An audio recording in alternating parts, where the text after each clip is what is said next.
দর্শক এনটিভি অনলাইনে স্বাগতম জানাচ্ছি আমি মোস্তাফিজুর রহমান। এখন আমি দাঁড়িয়ে আছি গাইবান্ধার সাঘাটায়।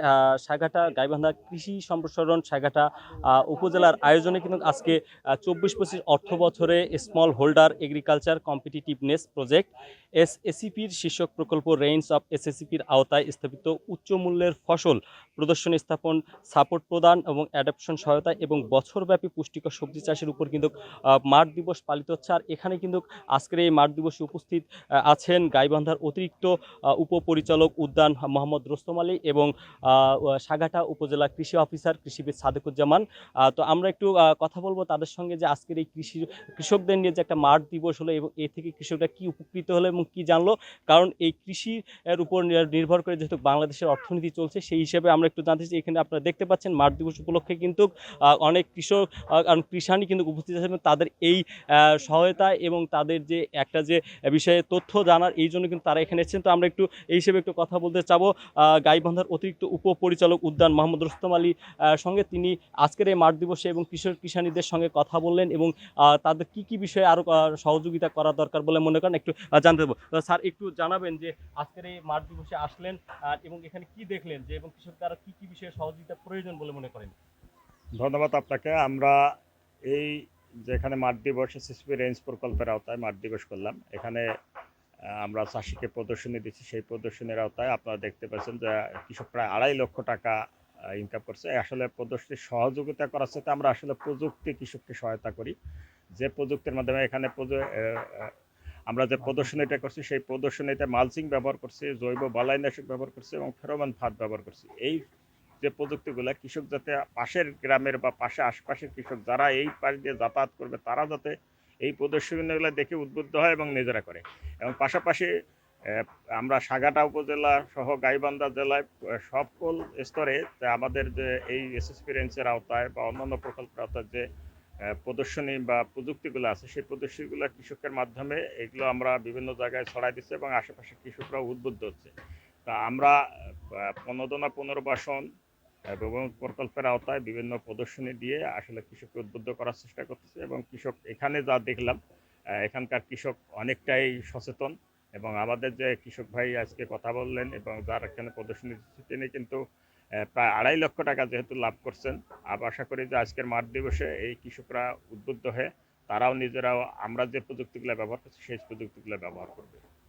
তো যেমনটি বলছিলেন এখানে কিন্তু কৃষির যে ফসল যে ধুন্দল থেকে যে আরও যেগুলো আপনার ফসল আছে সেগুলোর কিন্তু উৎপাদনে কিন্তু কৃষি সম্পদ অধিদপ্তর কিন্তু সহযোগিতা করছে। তো এই বিষয়ে আমরা একটু কথা বলবো সাঘাটা কৃষি অধিদপ্তরের কৃষিবিদ সাদেকুজ্জামানের সঙ্গে। তিনি এই যে এই সাঘাটার যে আজকে যে সাথালিয়াতে যে এই যে মাঠ দিবস হলো এবং সেখানের বিষয়গুলোতে কীভাবে কৃষকদের সহযোগিতা করছেন এবং এই সহযোগিতাগুলো অব্যাহত থাকবে কিনা এই বিষয়ে একটু জানতে দেবো। ধন্যবাদ। আমরা কৃষি সম্প্রসারণ অধিদপ্তর শাখাটা কৃষকদের পাশে সবসময় আছি। আমরা কৃষকদের নতুন নতুন প্রযুক্তির পাশাপাশি আমরা কৃষি প্রণোদনা কর্মসূচির আওতায় উন্নত মানের বীজ প্রদান করে থাকি রবি মৌসুমে এবং খরিফ মৌসুমে। যেমন এখন রোপা আউশ, আমরা রোপা আউশের প্রণোদনা কার্যক্রম দিয়েছি। সামনে আমরা রোপা আমন যে আসতেছে সেটার আমরা প্রণোদনা কার্যক্রম আমরা অব্যাহত রাখবো এবং পাশাপাশি কৃষক ভাইদের আমরা বিভিন্ন প্রকল্পের আওতায় ডেমনস্ট্রেশন দিয়ে থাকি।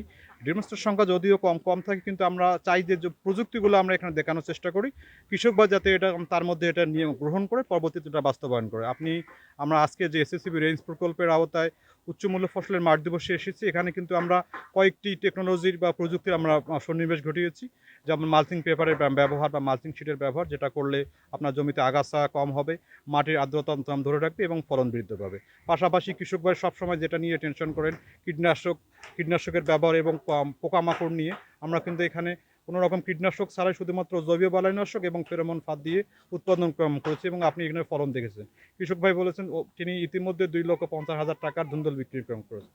একবারে কীটনাশকের ন্যূনতম ব্যবহার করে যে ফসল ফলানো সম্ভব আমরা সেটা হাতে কলমে এখানে দেখানোর চেষ্টা করেছি এবং আমরা আশা রাখি যে এসএসসিপি রেঞ্জের আওতায় বাকি যে সমস্ত কৃষক আছে তা আমরা এই প্রকল্পে আমরা অন্তর্ভুক্ত করতে পারবো ইনশাআল্লাহ।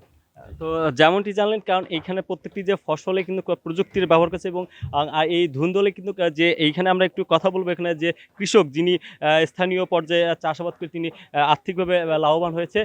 তো আমরা সেই কৃষকের সঙ্গে কথা বলবো, তিনি কি মানে এই যে ধুন্দল চাষে তিনি কতটা স্বাবলম্বী হয়েছেন সেই বিষয়ে। তো একটু জানাবেন যে আপনার এই মালচিং পদ্ধতিতে কৃষি সম্প্রসারণ অধিদপ্তরের সহযোগিতায় যে কার্যক্রমগুলো করছেন এবং সে লাভবান হচ্ছেন, সেই বিষয়গুলো একটু জানাবেন। কৃষি সম্প্রসারণ অধিদপ্তরের সহযোগিতায় আমি এখন পর্যন্ত মালচিং ব্যবহার করে ভালো টাকায় লাভ হয়েছে। এবং এই মালচিং পদ্ধতিটা আমার হচ্ছে খুব মানে ভালো একটা পদ্ধতি, যেটাতে পানি সেচটা একদম কম লাগে এবং নিড়ানি খরচটা খুব কম লাগে। যা ধরতে গেলে নিড়ানি খরচটা না বললেই নয়, যে ওটা বর্তমানে একদম লাগেই না। আর হচ্ছে এই কৃষি সম্প্রসারণ অধিদপ্তর আমাকে এবং তাদের রেঞ্জ একটা প্রকল্প আছে, সেখান থেকে আমাকে নানান কিছু দিয়ে সহযোগিতা করছে এবং আমাকে জৈব বালাইনাশক, সার, তারপর হচ্ছে মালচিং ফিল্ম, তারপর হচ্ছে ফেরামন ফার, এগুলো, তার স্প্রে মেশিন, এগুলো দিয়ে আমাকে সহযোগিতা করছে তারা। এবং আমি চাই আগামীতে আমাদের এলাকায় যেন সবাই আধুনিক কৃষিতে সম্পৃক্ত হয় এবং এই কৃষিতে ইনভলভ হয় এবং তারা যেন চাষাবাদ করে জমিতে আর কি। এটা তো যেমনটি জানাচ্ছিলেন স্থানীয় কৃষক, তিনি কিন্তু এই মালচিং পদ্ধতি এবং কৃষির যে কিছু প্রযুক্তি ইউজ করে কিন্তু তিনি সাফল্যের মুখ দেখেছেন। আর বিশেষ করে গাইবান্ধা কৃষি সম্প্রসারণ অধিদপ্তর এবং সাগাটা উপজেলা কৃষি সম্প্রসারণ অধিদপ্তরের নিরলস প্রচেষ্টায় কিন্তু এই সাগাটা উপজেলায় কিন্তু কৃষিতে কিন্তু একটা যে যারা কৃষক আছে তাদের মধ্যে সহযোগিতার মাধ্যমে একটা বিপ্লব ঘটানোর চেষ্টা চলছে। তো এই ছিল গাইবান্ধার সাগাটা থেকে সর্বশেষ।